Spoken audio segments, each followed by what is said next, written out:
बंगाल के शिक्षक भर्ती घोटाले में ईडी का लगातार एक्शन जारी है। अर्पिता के फ्रीज अकाउंट से 8 करोड़ रुपए बरामद हुए हैं। मेडिकल चेकअप के बाद अर्पिता से पूछताछ हुई।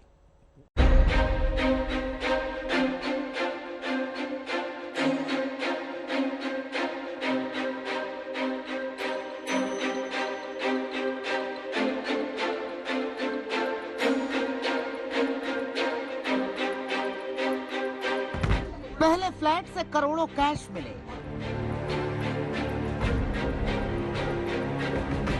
फिर करोड़ों के जेवरात जब्त हुए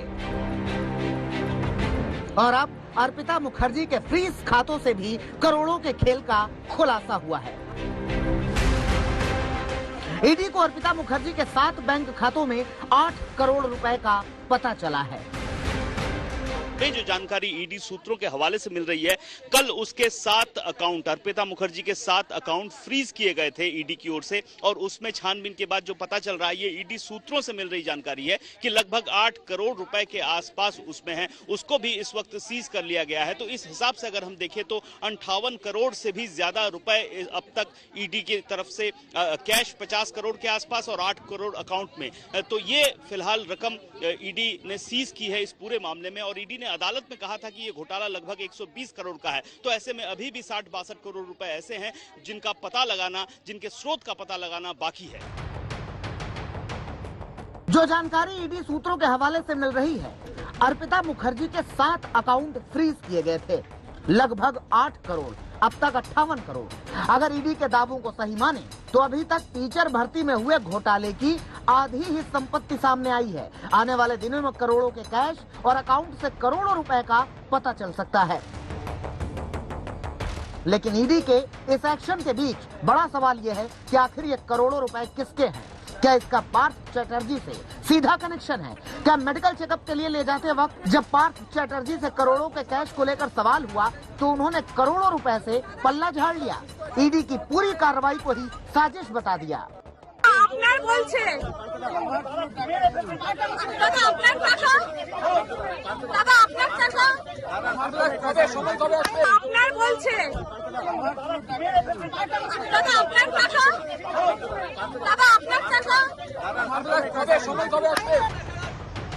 हालांकि खुद के खिलाफ साजिश का हवाला पार्थ चटर्जी पहले भी दे चुके हैं, लेकिन शिक्षक भर्ती घोटाले को लेकर ईडी लगातार छापेमारी कर रही है। पैसे का अंबार और पार्थ चटर्जी का कनेक्शन जोड़ने की कोशिश कर रही है।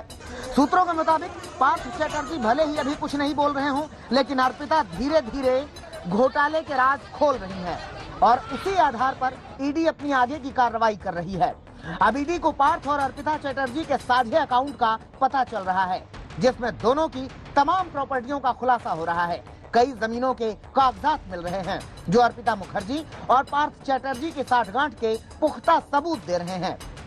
आमने सामने की पूछताछ कई दफे हो चुकी है, कई किश्तों में की जा चुकी है, और इसमें खास तौर पर जो अभी जो छापेमारी हो रही है या खास तौर पर जो जॉइंट अकाउंट साझा नाम पे जो खरीदे गए हैं उनके बारे में ब्यौरा मिल रहा है। हमें मालूम है जो बीरभूम में एक घर है ओपा नाम से, जिसे दोनों ने कई साल पहले खरीदा था, पार्थ चट्टोपाध्याय ने, दोनों के नाम पर है। इसी तरह के और जमीनों के कागजात भी मिले हैं जिनको मैच करने की कोशिश हो रही है। हालांकि पार्थ चट्टोपाध्याय फिलहाल कुछ नहीं बोल रहे हैं, लेकिन अर्पिता मुखर्जी से पूछताछ कर थोड़ा बहुत क्लू और एविडेंस इस वक्त ईडी को मिल रहा है, जिसे अब जब 3 तारीख को दोनों को कोर्ट में प्रोड्यूस किया जाएगा तो पूरा खुलासा किया जाएगा कि क्या क्या एविडेंस इनके खिलाफ, दोनों के खिलाफ ईडी को मिले हैं। जो इनमें से जो हमें जानकारी मिल रही है, कैश के अलावा कुछ जॉइंट प्रॉपर्टीज हैं, कुछ उनकी अपनी प्रॉपर्टीज है पार्थ चट्टोपाध्याय की, उसके बारे में भी ईडी को पता चला है और पूरा ब्यौरा तैयार किया जा रहा है। अब तक केंद्रीय जांच एजेंसी पार्थ चटर्जी से जुड़े करीब 17 ठिकानों पर छापेमारी कर चुकी है। अब आगे दर्जन भर ठिकानों पर छापे की तैयारी है। ईडी 3 अगस्त को दोनों को कोर्ट में पेश करेगी। माना जा रहा है कि पेशी की तारीख से पहले करोड़ों के घोटाले की कई और कड़ियां खुलेंगी। टीचर भर्ती घोटाले में पार्थ चटर्जी और अर्पिता मुखर्जी की मुश्किलें अभी और ज्यादा बढ़ेंगी। कोलकाता से अनुपम मिश्रा के साथ आज तक ब्यूरो।